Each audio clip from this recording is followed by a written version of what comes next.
Spoštovane novinarke, spoštovani novinarji. Lepo pozdravljeni na redni novinarski konferenci o izzivih COVID-19. V odsotnosti Maje Bratuša bom v tem tednu prevzel njeno vlogo. Danes sta z nami docentka dr. Mateja Logar, vodja svetovalne skupine pri Ministrstvu za zdravje, ter specialist infektologije in intenzivne medicine dr. Tomaž Vovko. Oba gosta lepo pozdravljam. Tudi danes začenjamo novinarsko konferenco s včerajšnjimi epidemiološkimi podatki. Včeraj je bilo opravljenih 1484 PCR testiranj in 5850 hitrih antigenskih testov. S PCR testi je bilo včeraj potrjenih 287 novih okužb. 14- in 7-dnevna incidenca ostajata visoki. Tako je 14-dnevna incidenca na nivoju države 654, najvišje incidence so v Savinjski, Primorsko-notranjski in Goriški regiji, najnižji incidenci pa sta še naprej v Pomurski in Posavski regiji. Na naslednjem grafu vidite podatke o 7-dnevni incidenci po regijah. Na nivoju države ta znaša 301. V bolnišnicah se danes zdravi 636 pacientov, na intenzivni terapiji pa se danes zdravi kar 142 pacientov. Tudi včeraj smo žal zabeležili smrti. Umrlo je 7 oseb. Prehajamo k prvi današnji predstavitvi. Z nami je docentka dr. Mateja Logar, vodja svetovalne skupine pri Ministrstvu za zdravje, ki predajam besedo. Izvolite.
Pozdravljeni. Situacija je bila predstavljena glede na številke, ki so trenutno v Sloveniji. Lahko z zmernim optimizmom ugotavljamo, da se je, vsaj upamo, tako eksponentna rast novo okuženih ustavila, kar pa še ne pomeni, da je to čas, ko lahko rečemo, da nobeni ukrepi niso več potrebni. Število bolnikov v bolnišnicah, predvsem pa bolnikov v intenzivnih enotah, se še vedno povečuje, kar pomeni, da tukaj moramo še vedno skrbeti za to, da ostane tako, kar smo že velikokrat povedali, naš zdravstveni sistem vzdržen.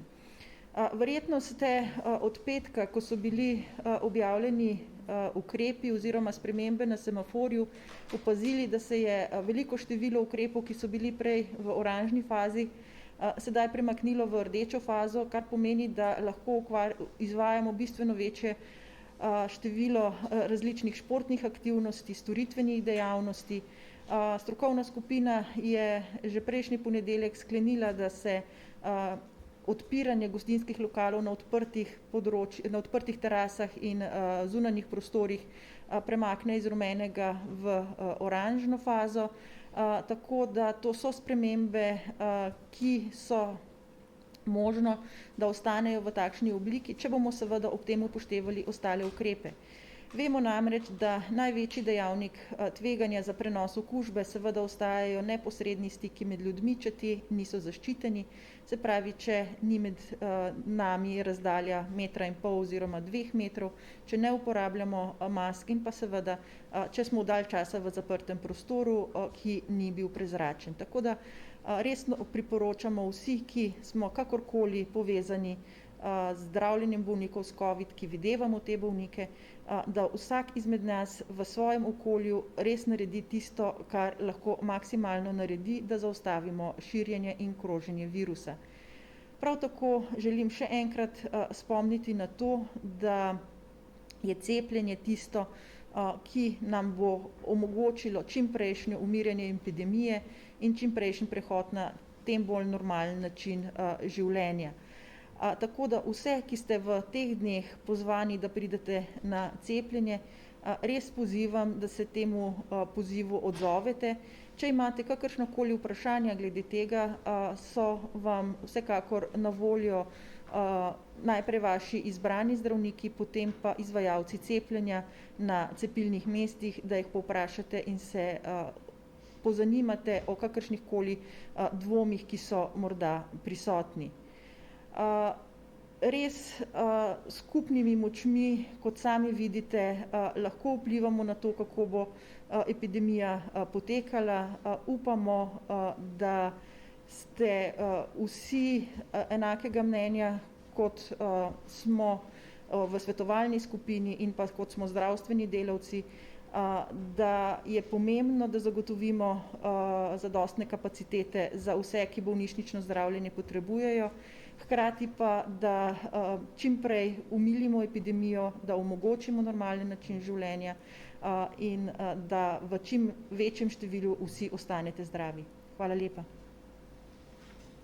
Hvala lepa za to predstavitev. Prek Zoom povezave imamo tudi novinarje. Je morda kakšno vprašanje? 24 ur, prosim. Lepo pozdravljeni, Tjaša Dugolin tu. Najprej bi vas vprašala glede cepljenja. Imam več vprašanj. Najprej me zanima vaš splošen komentar, ocena uspešnosti cepljenja v Sloveniji. Drugo vprašanje je, glede na napoved gospoda Kacina, da bomo zamude v dobavah skušali ujeti v juliju. Kaj pravite mogoče na te neenakosti, ki se bodo zdaj pojavile zlasti pri poletnih dopustih? Prebolevniki in cepljeni bodo lahko šli praktično kamorkoli, ostali pa bodo pač obsojeni na plačevanje dragih testov, ki bodo recimo za neko družino res velik dodaten strošek. Pa še tretje vprašanje, bi mogla Slovenija po vašem slediti EMI in cepivo AstraZeneca uporabljati pri vseh starostnih skupinah, ali bi po vašem morali po vzoru nekaterih drugih držav omejiti uporabo za določene starostne skupine in če da, za katere? Če bo treba, bom kakšno vprašanje ponovila. Hvala. Kar se tiče uspešnosti cepljenja, smo definitivno nad evropskim povprečjem. Se pravi, imamo cepljenih višji odstotek, kot je v evropskem povprečju. Seveda bi si pa vsi želeli, da bi bil ta odstotek še bistveno višji, kar pa seveda ni odvisno od nas, ampak je odvisno od doboljivosti cepiva. Glede na podatke, ki so trenutno na voljo, bo tako do konca letošnjega meseca kot v maju dostopnega bistveno več pravzaprav cepiva, kot ga je bilo zdaj v teh prvih 4 mesecih, odkar izvajamo cepljenje, tako da upam, da se bodo te zamude čim prej umirile. Kar se tiče neenakosti, tukaj bi želela tudi poudariti, da z večjo dostopnostjo do cepljenja se bo verjetno tudi to, da je nekdo prebolel COVID, nekako umaknilo iz teh ugodnosti pri prehajanju mej, tako da bo tukaj predvsem potrebno računati na cepljenje. Na žalost smo namreč opazili, da je trenutno v praksi precej nevarno obnašanje pri ljudeh in to je, da se želijo na vsak način okužiti ravno zaradi tega, da bi imeli to korist, se pravi, da bi imeli potrdilo o prebolevnosti, kar pa je vsekakor zelo nevarna praksa, ki jo vsekakor odsvetujemo.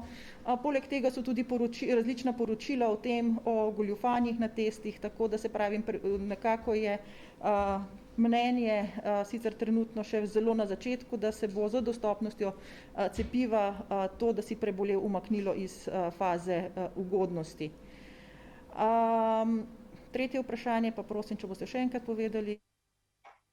Ja, tretje vprašanje je bilo pa vezano na AstraZeneco. Torej, bi mogla Slovenija po vašem slediti EMI in cepivo AstraZeneca uporabljati pri vseh starostnih skupinah, ali bi mogli omejiti za katero starostno skupino in če da, za katero? To je stvar, o kateri bo bolj razpravljala posvetovalna skupina za cepljenje pri NIJZ-ju. Nekako je v Sloveniji trenutno veljavno, da se cepivo AstraZeneca uporablja pri starejših od 60 let, tako da tukaj se bo sprostilo potem cepljenje za te, ki so, se pravi, starejši od 65 let, pri katerih se zdajle trenutno cepivo AstraZeneca ni uporabljalo. Glede na trenutne podatke iz ostalih držav, ki so bolj natančno opredeljevali te neželene učinke, ki se pojavljajo po cepljenju s cepivom AstraZeneca, pa nekako govorijo v prid tega, da se morda cepivo pri mlajših ne bi uporabljali, če je na voljo seveda drugo cepivo. Naslednje vprašanje ima Planet TV. Pozdravljeni, dr. Logarjeva, Domen Andrle tukaj iz Planet TV. Mene zanima, v tem trenutku mi sicer izpolnjujemo pogoje, kar se tiče številk okuženih za oranžno fazo. Če bodo te številke ostale tudi v sredo, ker pač smo pa v tem trenutku v rdeči fazi, boste predlagali, da se vseeno premaknemo iz rdeče nazaj v oranžno fazo, če bodo pač tudi ta teden, ko bo vlada sestajala, stanje ostalo enako. Potem me zanima, zdaj semafor ukrepov ste že spremenili, boste morda še kaj drugega izven tega predlagali ta teden vladi, da spremeni, da sprejme? In pa še zanima me, kinematografi in pa recimo neki koncerti, dogodki pač niso navedeni na tem semaforju ukrepov. Je še prezgodaj, da sploh govorimo o tem, kdaj bi morda vseeno lahko sproščali tudi te dejavnosti. Hvala. Ja, tem tednom smo se odločili, da je pač kompletna Slovenija kot enota, ne po regijah, in glede na to, da smo imeli prejšnji teden 3 dni, ko je bilo opravljeno sorazmerno majhno število testov in zato seveda tudi manjše število pozitivnih, da se odločimo za to, da je pač ta teden Slovenija še v rdeči fazi. Z naslednjim tednom prehajamo spet nazaj na regijski princip, se pravi tiste regije, ki bodo imeli boljše rezultate oziroma rezultate, ki bodo govorile za to, da so v oranžni fazi, bodo seveda prešle potem v oranžno fazo, tiste, ki bodo v rdeči, pri njih bodo veljali ukrepi za rdečo fazo. Kar se tiče kulture, se pravi gledališča, koncerti, kinematografi, o tem bo vsekakor potrebno razpravljati. Trenutno gre tukaj predvsem za to, da gre za zaprte prostore, zato smo še malce zadržani, ampak vsekakor pa bo to tema tudi naslednjih odločanj in spreminjanj. Naslednje vprašanje je TV Slovenija. Pozdravljeni, dr. Logarjeva. Moje vprašanje se nanaša na nek način na Tjašino vprašanje v zvezi s cepljenjem. Nekatere države so v bistvu že napovedale, med njimi mislim, da Francija, da bojo ob drugem odmerku ljudi, ki so mlajši od 55 let in so bili v prvi rundi cepljeni z AstraZeneco, cepili z drugimi cepivi oziroma s cepivi drugih proizvajalcev. Kakšno je naše oziroma slovensko mnenje, mnenje slovenskih strokovnjakov o tem? To je bolj vprašanje za posvetovalno skupino za cepljenje, ki odloča o tem, katera cepiva se bodo pri katerih starostnih skupinah uporabljala in na kakšen način. Tako da o tem v Sloveniji trenutno še ni sprejetega stališča. Smo pa že pred časom sprejeli stališče, da tisti, ki so cepljeni s cepivom AstraZeneca, ne bodo cepljeni prej kot 12 tednov po prvem odmerku, tako da tukaj imamo še nekaj časa, da sprejmemo ali obdržimo to strategijo. Z nami tudi novinarka Sveta na Kanalu A. Prosim za vprašanje. Lepo pozdravljeni, Manca Turk na tej strani. Mene pa zanima, ta čas lockdowna je bil v bistvu namenjen tudi temu, da bi cepili čim več oseb, čim več starejših oseb. In me zanima, kako ocenjujete to, kako se je šlo, ali smo dejansko pocepili večino ali pa več kot polovico starejših v tem času. Drugo vprašanje pa se navezuje na to, kar ste že v začetku omenili, torej da smo očitno uspeli krivuljo ne zajeziti, ampak da ne raste več eksponentno. Kako močno je dejansko lockdown vplival na število okužb oziroma na samo krivuljo? Hvala lepa.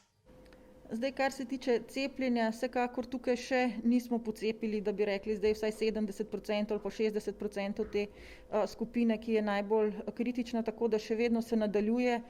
Tako da tukaj je bilo načrtovano, da se nekje v prvih 3 tednih v aprilu pocepi 60% te populacije in mislim, da tukaj nam gre kar dobro v tej smeri. Zdaj, ukrepi samega lockdowna se bodo pravzaprav pokazali šele bolj tekom tega tedna, ne? Se pravi, zdaj so te neki ta prvi rezultati in mi vsekakor upamo, da bodo te številke novo okuženih ostale na enakem nivoju, kot so bile v zadnjih 14 dneh. To je bil namreč namen tega lockdowna. Če smo bili pa zelo dosledni in če smo se zelo držali teh ukrepov, pa lahko pričakujemo morda že v tem tednu vsaj manjše zniževanje novo odkritih oziroma novo potrjenih okužb. Vprašanje ima tudi Slovenska tiskovna agencija, prosim. Pozdravljeni, dr. Logar. Jaz bi dopolnila vprašanje kolega s Planet TV in sicer glede sproščanja omejitev pri različnih dogodkih. Počasi se bliža tudi sezona porok, pa me zanima, ali je strokovna skupina že kaj razmišljala, pod kakšnimi pogoji oziroma če sploh bi se to lahko dovolilo, ali pa vsaj v kateri fazi semaforja bi bilo to dovoljeno. Hvala lepa. Ja, v oranžni fazi imamo dovoljeno zbiranje do 10 ljudi, ne, se pravi tukaj v tej fazi definitivno bomo rekli poročni obredi in gostje do 10 ljudi, potem pa v rumeni fazi pa potem seveda do 50 ljudi. Še eno vprašanje imajo 24 ur. Ja, jaz bi vas še to vprašala, kako bo izgledalo samo testiranje v šolah in če morda še enkrat poudarite, razložite, poveste, zakaj je to potrebno oziroma vredno in kakšna tveganja to preprečuje. Hvala. Ja, za tretjo triado osnovne šole in za srednje šole je predvideno samo testiranje. Glede na izkušnje iz Avstrije smo tudi pri nas ocenili, da je bolj racionalno, da se to testiranje izvaja v šolah, ker v domačem okolju so imeli že v Avstriji kar precej nepravilnosti, nedoslednosti, po domače rečeno tudi goljufanja, tako da iz tega naslova smo ocenili, da je manj težav, če se to izvede v šoli. Kar je za poudariti, gre tukaj za to, da se jemlje bris iz nosu, se pravi 2 cm odhoda v nosnico, ne gre za bris nosno-žrelnega prostora, kar pomeni, da je preiskava manj neprijetna, kot je morda bris samega nosno-žrelnega prostora. Posnet je film in navodila, kako se preiskava tukaj izvaja.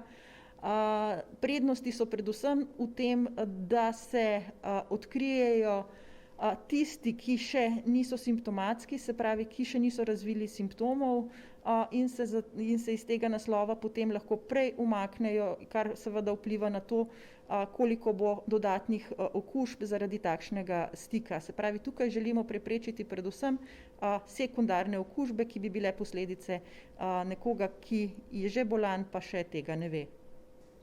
Še eno vprašanje ima tudi novinar Planet TV-ja. Ja, dr. Logarjeva, mene zanima samo še, že več strokovnjakov vas je omenilo te tako imenovane koronske zabave in pač ste povedali, zakaj je to nevarno in da naj ljudje raje počakajo na cepljenje. Tudi mi smo zasledili več takih pozivov na družabnih omrežjih, pa me zanima, če imate pa mogoče vi že kakšne bolj konkretne informacije, ali se je že kdo na ta način okužil, je navedel kot razlog okužbe, je morda, ne vem, celo kdo zaradi tega že prišel v bolnišnico? Hvala. Lahko si predstavljate, da tega seveda ne bo nihče priznal, saj ne potem, ko pride v bolnišnico. Tukaj gre res bolj za informacije iz socialnih omrežij in pa za neposredne informacije. Tako da to je praksa, ki je definitivno nevarna. Vemo, da lahko s težjo klinično sliko zbolijo tudi mlajše osebe in sploh, kadar se gremo na takšno izpostavljanje, se pravi, da smo dolgotrajno z nekom skupaj, ki je bolan, pomeni, da dobimo večjo koncentracijo virusa, kar je seveda lahko povezano tudi s tem, da zbolimo s težjo obliko bolezni. Dodatno vprašanje ima tudi novinarka Sveta na kanalu A. Lepo pozdravljeni, Rebeka Tomadus na tej strani. Mene pa zanima, kakšno je vaše mnenje temu, da se gospodarstvo tokratnemu zapiranju ni tako prilagodilo kot pa lani? Vas to preseneča in pa kako pogoste so okužbe na delovnih mestih, pa mogoče na drugi strani, kako pomemben je dejansko ukrep dela od doma? Hvala. Ja, mi smo bili vsekakor negativno presenečeni nad odzivom gospodarstva. Pričakovali smo, da bodo tudi tukaj, če že ne v celoti zapirali, pa vsaj ljudem, ki imajo interes, omogočili delo od doma. Tako da okužbe na delovnih mestih so pri nas še vedno sorazmerno pogoste. Na Portugalskem so ob zadnjem večjem valu, ki so ga imeli, zelo striktno odredili delo od doma in imeli pri tem zelo dobre rezultate, tako da to je vsekakor stvar, ki je pri nas premalo izkoriščena in tukaj bi res apelirala na vse delodajalce, da so tistim, ki imajo možnost, omogočijo, da delajo od doma. Znova vprašanje 24 ur, prosim. Lepo pozdravljeni, Špela Bezjak na tej strani. Doktorica Logar, vem, da je bilo že veliko rečenega tudi na terase gostinskih lokalov, pa vendar gostinci so izjemno razočarani. Pravijo, da na terasah seveda bistveno manj možnosti za prenos okužbe, kot recimo v fitnesih ali pa trgovinah, ki lahko z današnjim dnem ponovno obratujejo. Je torej to bila odločitev stroke, da se z današnjim dnem še terase niso odprle? Kdaj naj bi se odprle in kakšno tveganje pravzaprav, če nam lahko ponovno nas spomnite, predstavlja gostinstvo? Najlepša hvala. Na to vprašanje smo odgovarjali že v petek, pa že danes sem že povedala, se pravi, mnenje strokovne skupine je bilo, da se terase in zunanji prostori odpirajo v oranžni fazi. Glede na to, da smo trenutno v rdeči fazi, se seveda gostinski lokali v tem trenutku ne morejo odpreti.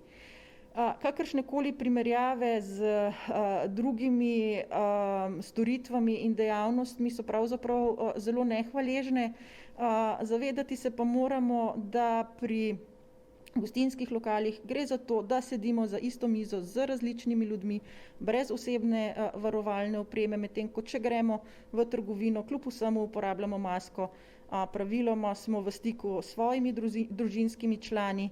Kar se tiče športne dejavnosti, ta se seveda izvaja brez mask, ampak tukaj je predvsem poudarek na to, da se vzdržuje razdalja več kot 2 metra med vadečimi, oziroma da je vsaj 20 kvadratnih metrov na vadečega, tako da tukaj nekatere razlike so.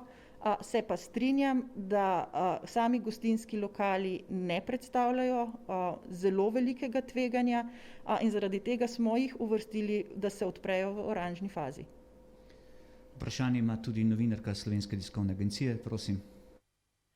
Ja, jaz bi imela dodatno vprašanje ravno glede te razdalje med osebami, predvsem v kontekstu nošnje mask. Mislim, da je določeno, da jo je treba na zunanjih površinah nositi, če ne moremo zagotavljati 1,5 metra razdalje, medtem ko je pri rekreaciji ta razdalja 3 metre. Pa me samo zanima, kako se določa ta razdalja, je kakšna strokovna podlaga za to. Hvala lepa. Tukaj gre pa za čisto fizikalne pojme, ne? Se pravi, kako se naš izdihan zrak širi, če dihamo normalno, kako se širi, če kričimo, kako se širi pri petju.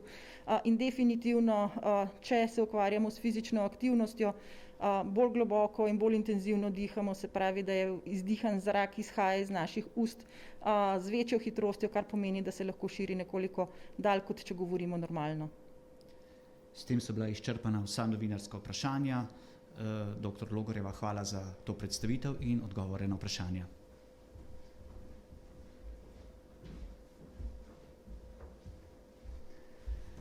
Naš drugi gost pa je specialist infektologije in intenzivne medicine, dr. Tomaž Vovko. Izvolite, dr. Vovko.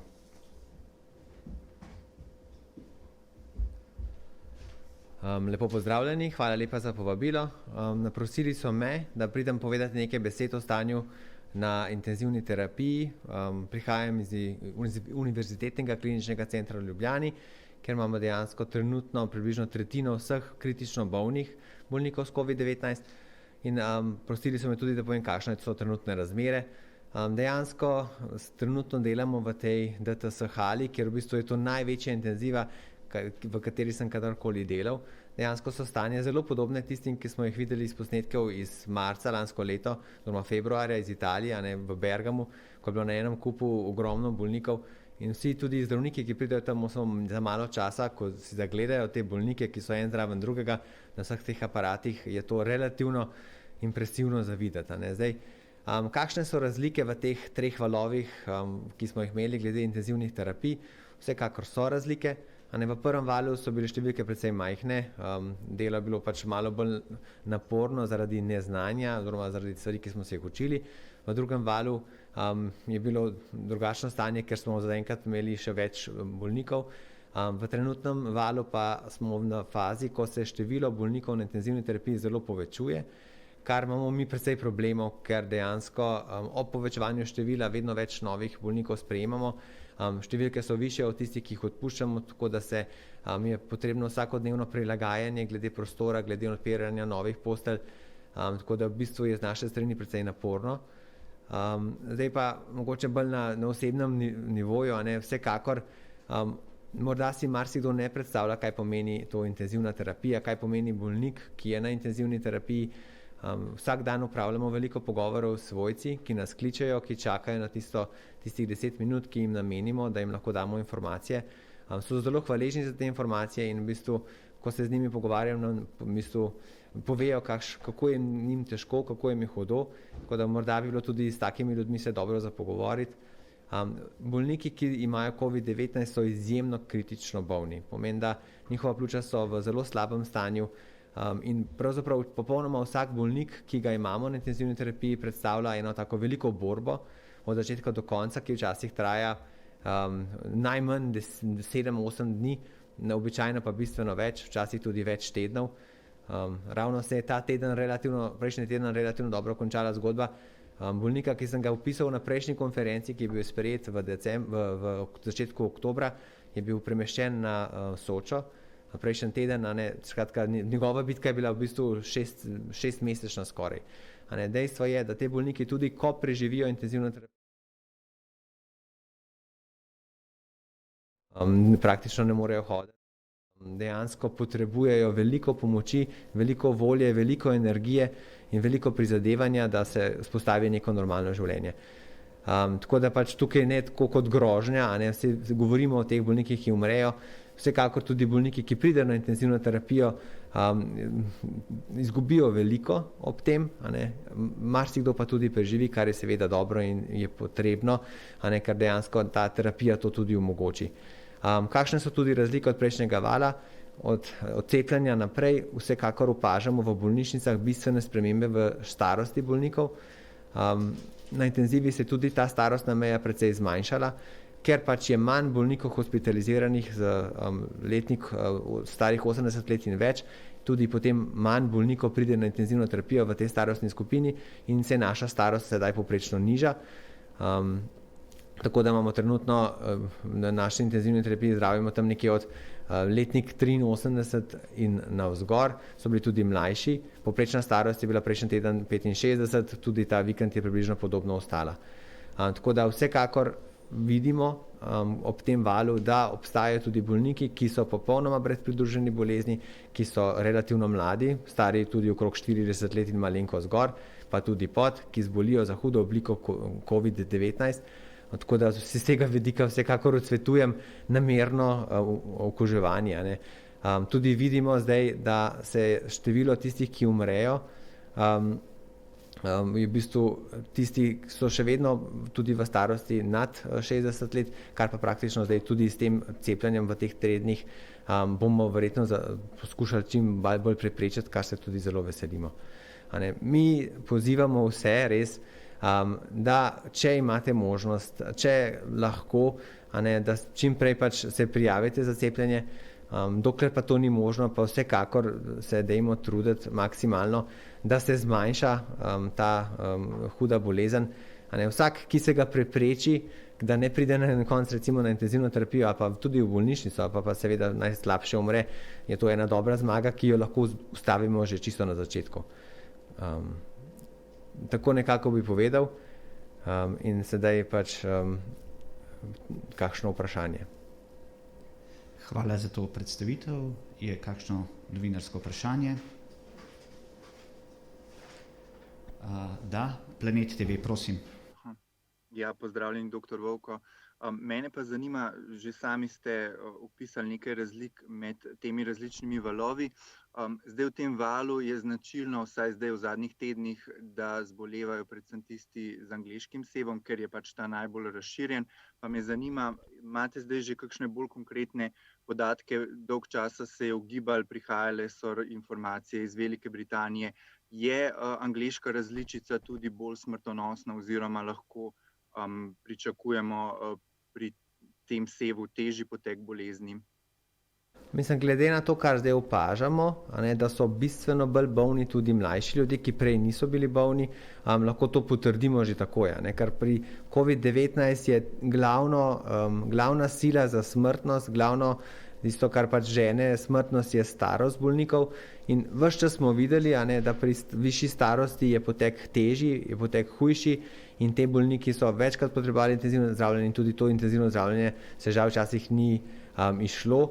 Zdaj pa te starostne meje se premikajo navzdol, tako da pač zdaj vidimo 42-letnega bolnika, ki je žal prejšnji teden recimo tudi umrl, ki je bil brez pridružene bolezni in teh vidimo več, kot smo jih videli v prejšnjem valu.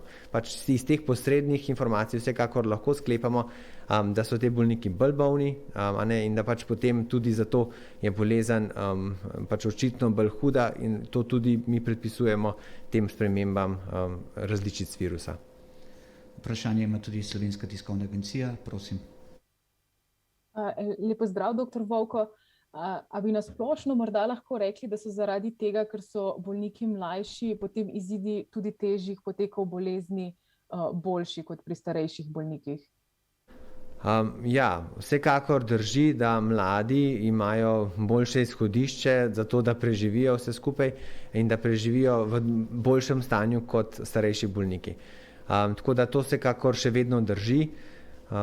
Se pa pač, tako kot sem prej omenil, tudi pri mladih, tudi pri mlajših so lahko poteki zelo hudi, tudi okrog 50-letniki ali pa malenkost nad imajo zelo hude poteke, tako da vnaprej težko vedeti, kako bo šlo pri posameznem bolniku sam potek. Ampak vsekakor, kle je starostna meja tam z 75 let in gor nad 80 let, v enem letu, odkar imamo epidemijo, da so zapustili intenzivno zdravljenje, mogoče lahko preštejemo bolnike na prste ene roke. Tako da tukaj starost še vedno je tista, ki je odločujoča glede izida bolezni. 24 ur, prosim. Ja, pozdravljeni, Tjaša Dogolin še enkrat na tej strani. Tudi vas bi mogoče vprašala za komentar glede teh neenakosti, ki se bodo zdaj pojavljale, glede na to, da bodo imeli prebolevniki in cepljeni nek bonus, bom rekla, da bodo lahko šli praktično kamorkoli, ostali pa bodo pač v neenakovrednem položaju in mogoče tudi zaradi tega se ljudje zdaj namerno okužujejo. Omenili ste že, da je to nevarna praksa, ampak še vseeno mogoče en vaš komentar, kako nespametno je to početje.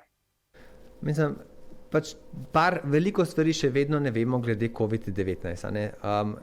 Ena stvar je seveda umrljivost, ena stvar je potreba po hospitalizaciji, druge so pa še vedno številne dolgoročne posledice, ki pa jih upisujejo, kot ta long COVID sindrom. Tako da bolezen je precej nepredvidljiva, natančno, kaj točno vse povzroča dolgoročno, še vedno ne vemo. So neke namigi, da glede na to, kar zdaj opažamo, da verjetno pri vsaj nekaterih lahko pušča precej dolgoročne posledice. Tako da jaz pač, moje stališče je čisto jasno, pač bistveno bolj varno je, da se prepreči bolezen, kot da jo prebolimo. Tudi druga stvar, ki je pomembna, ne, vsi ti ljudje, ki so na takih zabavah, ki se namerno okužijo, so vseeno v stikih z bolniki, ki so še vedno z osebami, ki so pač izpostavljeni, ki so v bistvu, ki imajo potveganje za težji potek. Ne. Tudi taka oseba seveda lahko prenese bolezen na svojo mamo, na nekoga drugega, ki ga pozna. Tako da pač tudi tukaj je pač potrebna odgovornost. Ne. Tudi mi moramo druge zaščititi, ker tudi s cepljenjem seveda se zmanjša potek bolezni, koliko je huda. Seveda se preprečuje hospitalizacijo, preprečuje smrtnost, ampak nobeno cepljenje ni 100%. Tudi pri teh različicah, ki pač bodo prihajale, to ni najbolj 100% stvar, tako da pač mislim, da vedno ostane enostavno ukrepanje, a ne preprečevanje okužb in pač, da se vsi borimo za isto stvar. Mislim, da moramo to še vedno izvajati kljub cepljenju. Zdaj, glede na to, glede teh neenakosti in cepljenja, seveda najbolje bi bilo, da bi bili vsi takoj cepljeni, ampak te stvari so pač, se upošteva pričakovanost hudega poteka in tudi jaz mislim, da je prav, da se najprej pocepijo tisti, ki imajo največje tveganje za to, da bo bolezen hudo potekala. Še eno vprašanje ima Slovenska tiskovna agencija. Se je povprečna starost hospitaliziranih zdaj tako zelo znižala, ker dejansko tako mlajši zbolevajo, ali je to posledica predvsem tega, ker so vsi starejši oziroma večina starejših od 80 že cepljenih, kar preprečuje to tako hud potek bolezni. Pa morda še to, a je več mlajših v bolnišnicah zdaj zato, ker v prejšnjih valih niso bili sprejeti v bolnišnico, ker so postelje zasedali predvsem najstarejši s hudim potekom bolezni. Hvala lepa. Hvala za to vprašanje, za te dve vprašanji.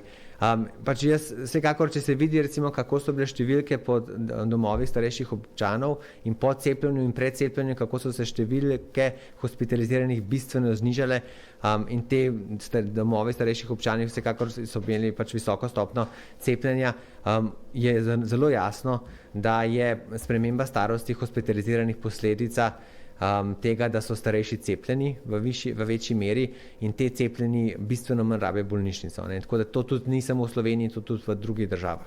Zdaj, kar se tiče pa tega, kdo je sprejet pa kdo ni sprejet v bolnišnico, kriteriji so v resnici zelo jasni in definitivno tisti, ki rabijo bolnišnico, zaenkrat so bili sprejeti in jaz ne verjamem, da je mogoče kakšen dva, da je tak, ki je v bolnišnici, pa tega v resnici ne rabijo.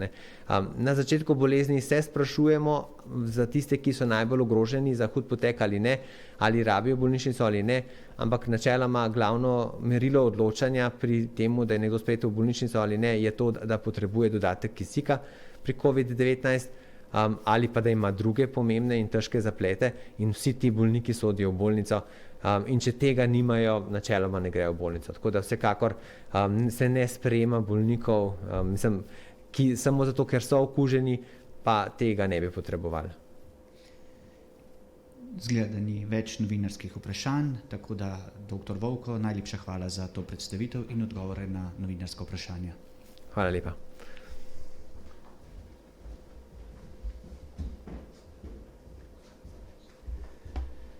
Novinarska konferenca je tako zaključena. Hvala vsem, ki nas spremljate. Lep dan še naprej in ostanite zdravi.